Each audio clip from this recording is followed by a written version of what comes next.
பாகிஸ்தானில் நம்பிக்கை வாக்கெடுப்பு நடைபெறுவதற்கு முன்பே இம்ரான்கான் பிரதமர் பதவியிலிருந்து ராஜினாமா செய்ய உள்ளதாக தகவல்கள் தெரிவிக்கின்றன.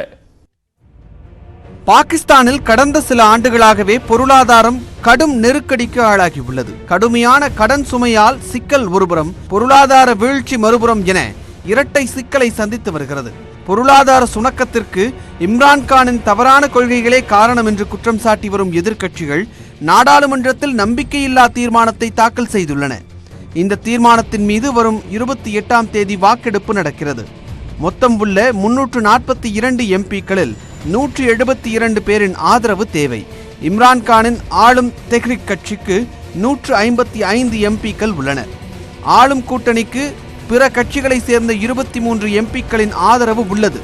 இவர்கள் தற்போது அரசுக்கு அளித்து வந்த ஆதரவை திரும்பப் பெற திட்டமிட்டுள்ளனர். மேலும் இம்ரான்கான் கட்சியை சேர்ந்த 24 எம்பிக்களும் அரசின் மீது அதிருப்தி தெரிவித்து வருகின்றனர். இவர்கள் அரசுக்கு எதிராக வாக்களிக்க உள்ளதாக கூறப்படுகிறது. இந்த நிலையில் நம்பிக்கை வாக்கெடுப்பிற்கு முன்னரே இம்ரான்கான் பிரதமர் பதவியிலிருந்து ராஜினாமா செய்ய உள்ளதாக தகவல்கள் தெரிவிக்கின்றன.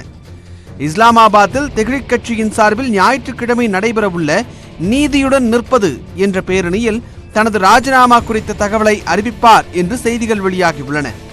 முன்னதாக நம்பிக்கை வாக்கெடுப்பு குறித்து கருத்து தெரிவித்திருந்த இம்ரான்கான் கடைசி பந்து வரை விளையாடுவேன் என்று கூறியிருந்தார். 69 வயதான முன்னாள் கிரிக்கெட் வீரரான இம்ரான்கான் பாகிஸ்தான் தெஹ்ரிக் கட்சியின் தலைவர் ஆவார். 2018ஆம் ஆண்டு முதல் பாகிஸ்தானின் பிரதமராக பதவி வகித்து வருகிறார்.